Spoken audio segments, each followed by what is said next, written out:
जो हम कर रहे हैं गणित आओ करें और सीखे, जो कि कक्षा 6 से 8 के बच्चों के लिए गणित की वर्क बुक है जिसमें गणित के सारे बेसिक दे रखे हैं। और आज हम इसमें पढ़ेंगे पेज नंबर 139। ठीक है, पेज नंबर 139 पे अभ्यास जो है 123 दे रखा है। और इसी तरह के और वीडियो देखने के लिए चैनल को सब्सक्राइब कीजिए, जिससे कि आपको वीडियो की नोटिफिकेशन तुरंत मिल जाए। तो इसे बच्चों आप दिनांक आप लिख लोगे, जिस भी दिनांक को आप कर रहे होंगे। और यहाँ पे जो उप अवधारणा दे रखी है वह है सार्वगुणज एवं सार्वगुणनखंड। तो सार्वगुणज और सार्वगुणनखंड कैसे निकाले जाते हैं तो हम यहाँ करते हुए यह सीख लेंगे। तो पहला जो प्रश्न है, निम्न के सार्वगुणनखंड ज्ञात कीजिए। तो सार्वगुणनखंड हमें यहाँ ज्ञात करना है। तो पहला जो सवाल है उसमें दो संख्याएं दे रखी 12 और 26। तो 12 और 26 के सार्वगुणनखंड हमें निकालने हैं। तो बच्चों हमने पिछले वीडियो में देखा था कि हम गुणनखंड कैसे निकालते हैं। तो गुणनखंड निकालना हमें आता है। तो गुणनखंड जब हम निकाल लेंगे तो दोनों ही संख्याओं के गुणनखंड में जो संख्याएं समान होगी, ठीक है, जो गुणनखंड समान होंगे इन दोनों में, वह सार्वगुणनखंड कहलाएंगे। तो इसको कर लेते हैं। तो सबसे पहले 12 के गुणनखंड निकालेंगे। ठीक है, 12 के गुणनखंड निकालेंगे। तो 12 के गुणनखंड क्या होंगे? तो 12 के गुणनखंड वे संख्याएं होगी जिन संख्याओं का भाग 12 से या 12 में पूरी तरह से चला जाता है। तो 12 में भाग किसकी संख्या का जाता है? तो सबसे पहले तो 1 लिखते हैं। 1 सभी संख्याओं का गुणनखंड होती, क्योंकि 1 का भाग सभी संख्याओं में चला जाता है। दूसरी होगी 2, क्योंकि 2 का यदि भाग देंगे तो 12 में चला जाएगा पूरी तरह से, क्योंकि 2 का पहाड़ा 6 बार बोलते तो 2 छंग 12 हो जाते हैं। 2 के बाद हो जाएगा 3, क्योंकि 3 का भाग भी 12 में पूरी तरह से चला जाएगा। 3 के बाद हो जाएंगे 4, 4 का भाग भी चला जाएगा। 4 के बाद 6, ठीक है, 6 के बाद हो जाएंगे 12। तो इस प्रकार हमने 12 के गुणनखंड लिख लिए हैं। अब हम 26 के गुणनखंड लिखेंगे।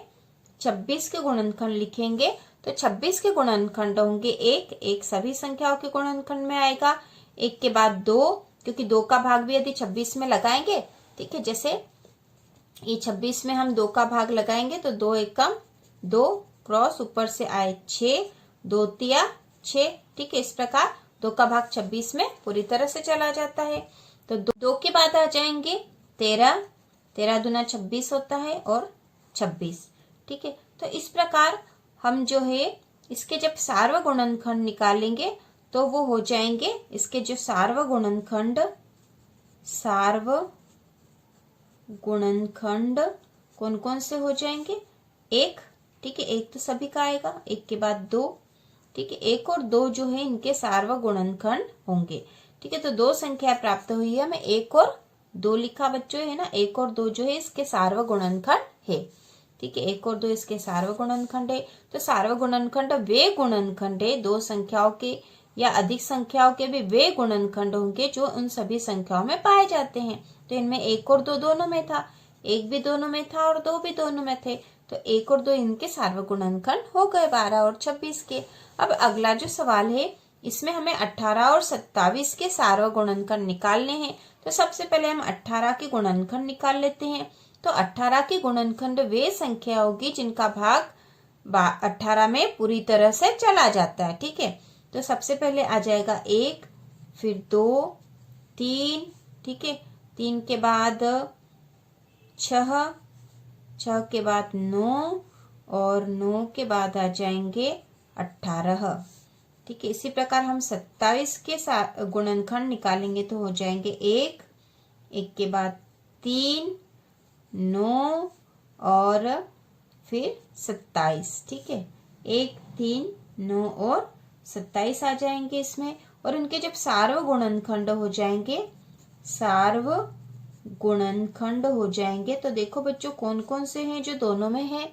तो वो है 1, ठीक है, 1 है दोनों में, तो 1 दोनों में है। और फिर कौन से? 3 है दोनों में, 3 इसमें भी और 3 इसमें भी। 9 भी इसमें और इसमें भी है। तो 1, 3 और 9, ठीक है, 1, 3 और 9 जो है इसके सार्वगुणनखंड होंगे।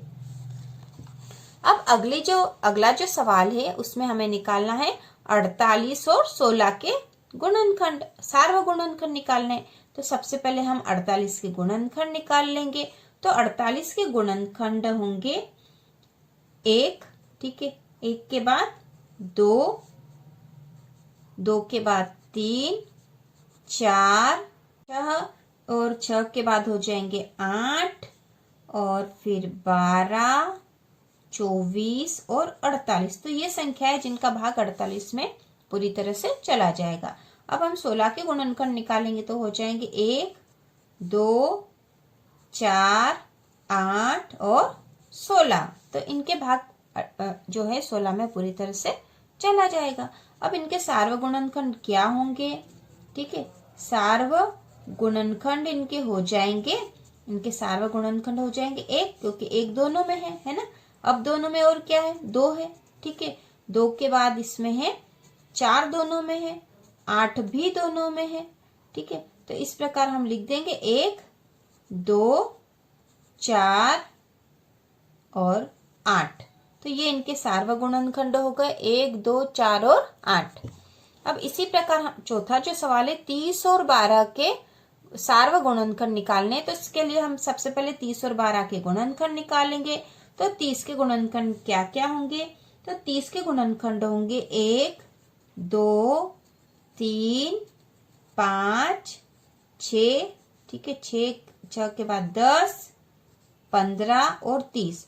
तो ये जो संख्या है इनका भाग 30 में पूरी तरह से चला जाएगा, ठीक है। इसी प्रकार हम 12 के गुणनखंड निकालेंगे तो 1, 2, 3, 4, 6 और 12। तो इस प्रकार हमने 12 के गुणनखंड निकाल दिए। अब इनके सार्वगुणनखंड निकालेंगे। सार्वगुणनखंड जब हम निकालेंगे तो क्या होंगे, जो दोनों में ही है ना। सार्वगुणनखंड कौन से होंगे, जो दोनों में ही है।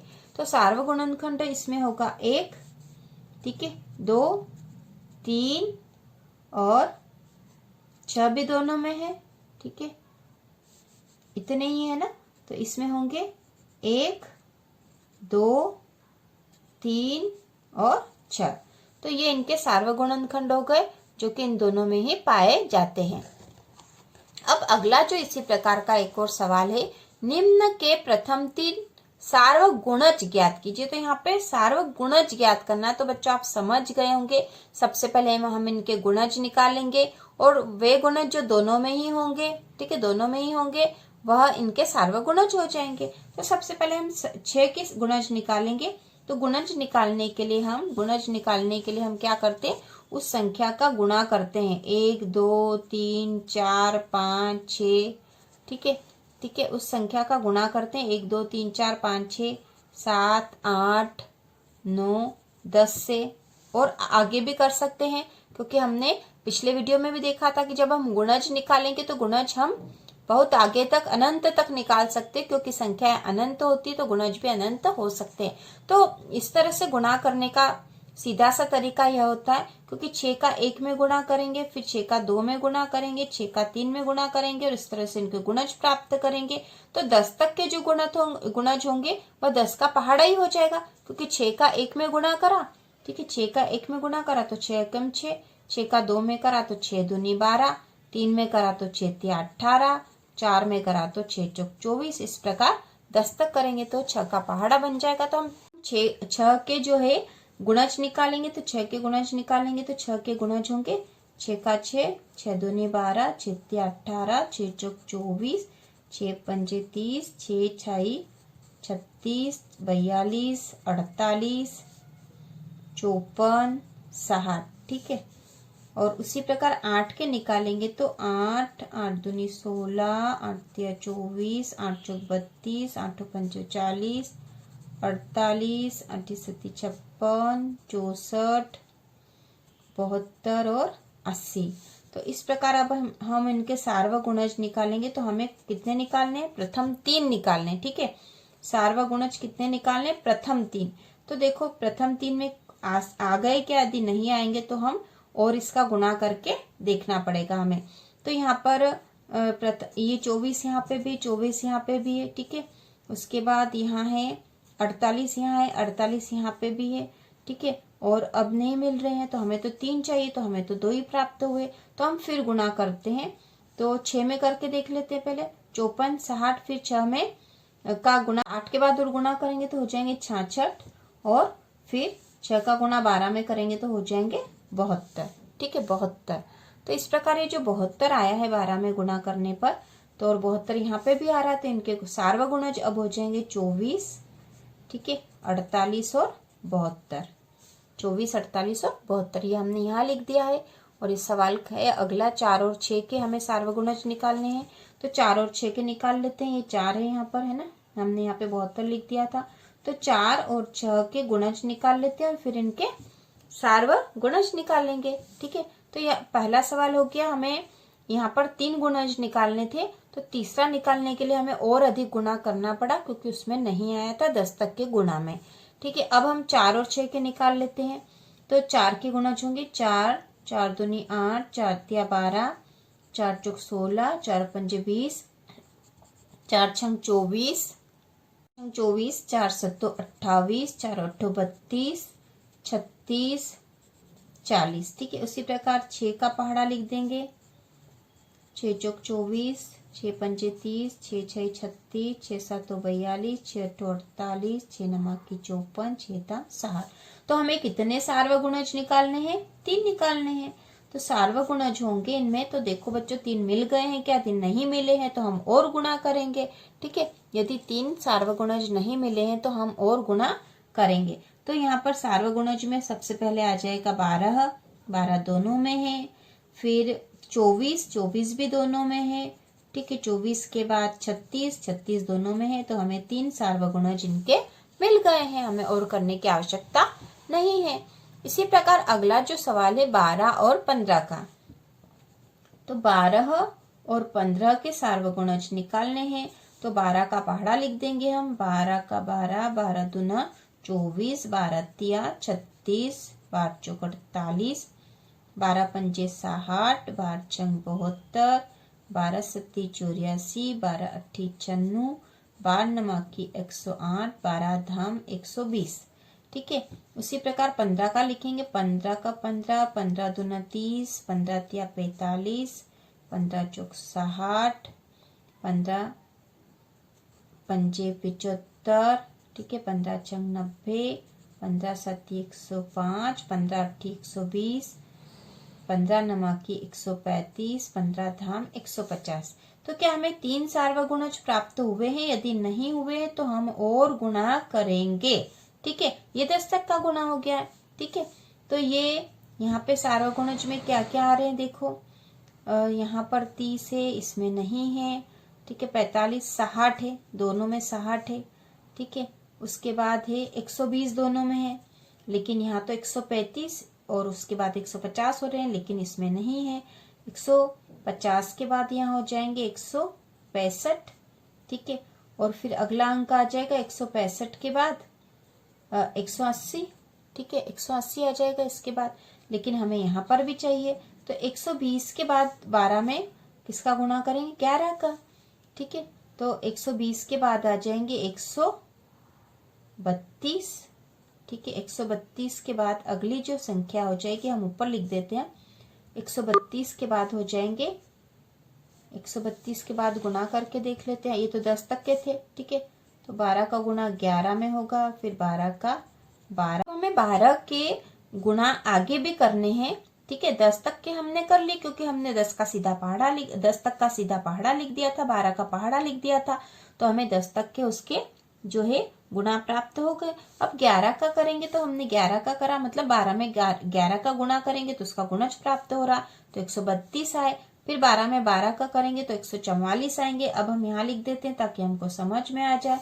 फिर 12 का 13 में करेंगे तो 156 आएंगे। ठीक है, फिर 12 का 14 में करेंगे तो 168 आएंगे। फिर 12 का 15 में करेंगे तो 180 आएंगे। ठीक है, तो हमने 15 तक का कर लिया है यहाँ पर, और 180 आए हैं। तो 15 के पहाड़े में भी 180 आते हैं और 12 में भी 180, जब 15 में गुणा करा तो आ गए हैं। तो इस प्रकार इसके सार्वगुणज हो जाएंगे 60। ठीक है, 60 के बाद हुए थे 120 और फिर 180। इस प्रकार 3 सार्वगुणज हमें प्राप्त हुए हैं। ठीक है, अब अगला जो है 8 और 16। ठीक है, 8 और 16 के गुणज निकालने हैं। तो 8 के गुणज होंगे 8, 8 दूनी 16, 8 तिया 24, 8 चौक 32, 8 पंचे 40, 8 चंग 48, 8 सत्ती 56, 48, 8 सत्ती 56, 8 उठी 64, 8 9 72, 8 दम 80। उसी प्रकार 16 के होंगे 16 का 16, 16 दूना 32, 16 तिया 48, 16 चौक 64, 16 पंचे 80, 16 छः 96। ठीक है, 16 छंग 96, 16 सत्ती हो जाएंगे 112, 16 अट्ठी जो हो जाएंगे 128, फिर 144 और 160। तो ये हमने 10 तक के कर लिए हैं। ठीक है, 10 तक के कर लिए हैं ये। अब इसके बाद अब हम देखते हैं इनके सार्वगुणज हमें 3 प्राप्त हो जाएंगे क्या। यदि नहीं प्राप्त होंगे तो हम और गुणा करके देखेंगे। तो देखो दोनों में कॉमन कौन कौन से हैं, तो 16 है दोनों में है, तो ये 16 लिख दिया हमने। फिर 32 है दोनों में, ठीक है, तो 32 लिख दिया है। फिर 48 भी दोनों में है, तो हमने 48। इस प्रकार 3 सार्वगुणज प्राप्त हमें हो गए हैं। ठीक है, अगला प्रश्न है रिक्त स्थानों की पूर्ति कीजिए। तो यहाँ हमें रिक्त स्थानों की पूर्ति करनी है।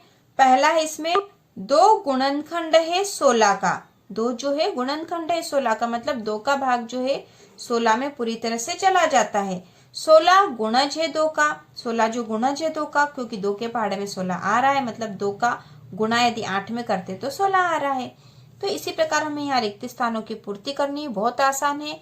तो यहाँ पर हम लिखेंगे 3 है 21 का, तो 3 जो है 21 का गुणनखंड है, तो हम यहाँ लिखेंगे 3 गुणनखंड है 21 का, तथा 21 है 3 का।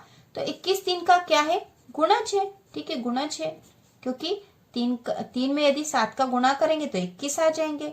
ठीक है, उसी प्रकार अगला जो तीसरा है 5 है 45 का, तो 5 45 का क्या है, 5 का पहाड़ा 45 में, मतलब 5 का भाग 45 में पूरी तरह से चला जाता है, तो 5 जो है गुणनखंड है। ठीक है, गुणनखंड है 45 का, 45 है 5 का, तो 45 जो है गुणज है 5 का। तो इस प्रकार यह जो पेज 139 पूरा